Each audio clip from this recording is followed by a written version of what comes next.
Imperium, The Philosophy of History and Politics. Part 2. The 20th Century Political Outlook.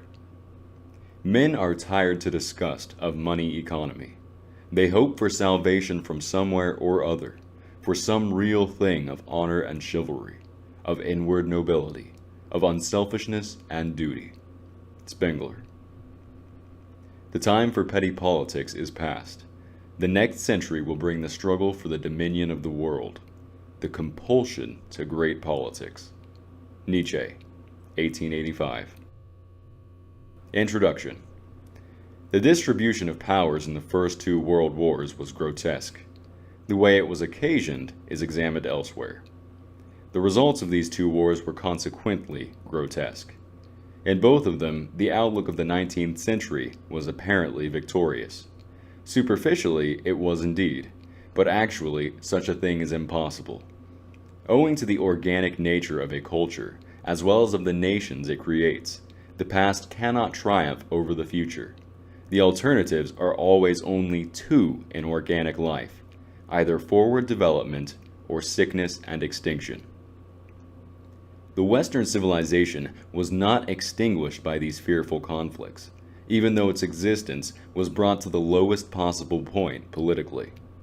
The first of the series of world wars created a new world. The old ideas of history, politics, war, nations, economics, society, culture, art, education, ethics were swept away. The new ideas of these things, however, were possessed only by the best brains of Europe, the small culture-bearing stratum.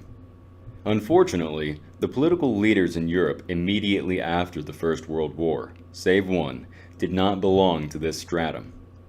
The second in the series arose from the fact that all Europe had not yet come under the impress of the new idea, the 20th century world outlook.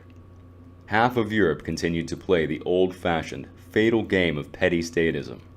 The leaders responsible for this represent what Goethe had in mind when he said, "The most terrible thing in the world is ignorance in action." Europe has not yet paid the full price for the malice and stupidity of these leaders.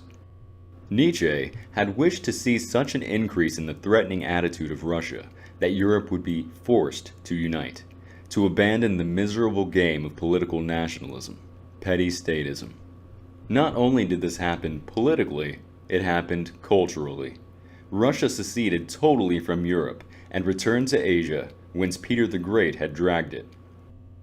But Europe continued to luxuriate in the repulsive game of frontiers and customs, little plans, little projects, little secrets, even after it had looked on at the spectacle of the Bolshevik Revolution. Nietzsche had assumed in his thought that brains would be present at the helm. In Europe, he forgot to wish that. Readers in the year 2000 will find it hard to believe that in 1947, a French aspirant for power based himself on a program for making France secure from Germany, or that in 1947, England and France signed at Dunkirk a treaty of alliance against Germany. Both America and Russia allowed these two political powers of yesterday to sign this harmless treaty. It could not in any way conflict with the plans of the extra-Europeans in Moscow and Washington, for it looked not to the future, or even to the present, but solely to the past.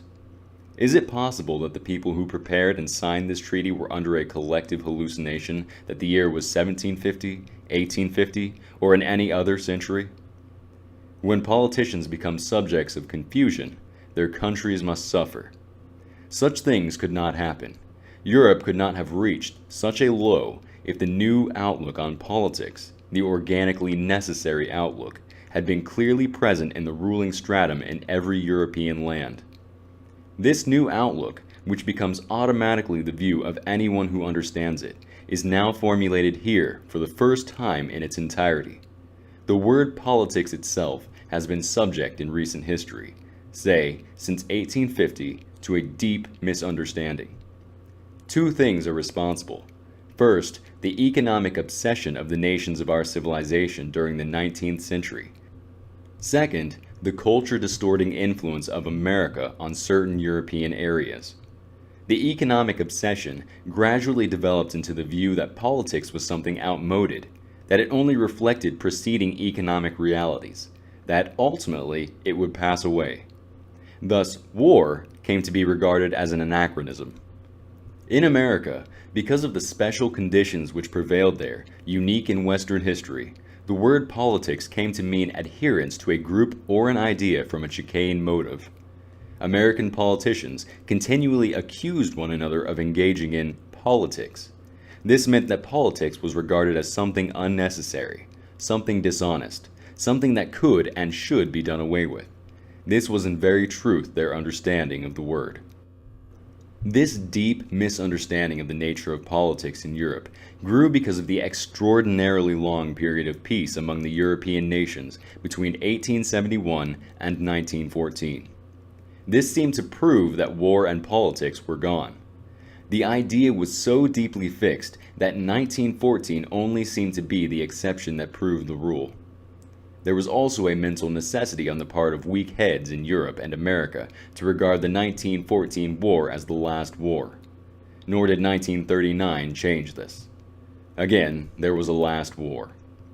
People with this viewpoint are not embarrassed by the necessity of regarding every war as the last war.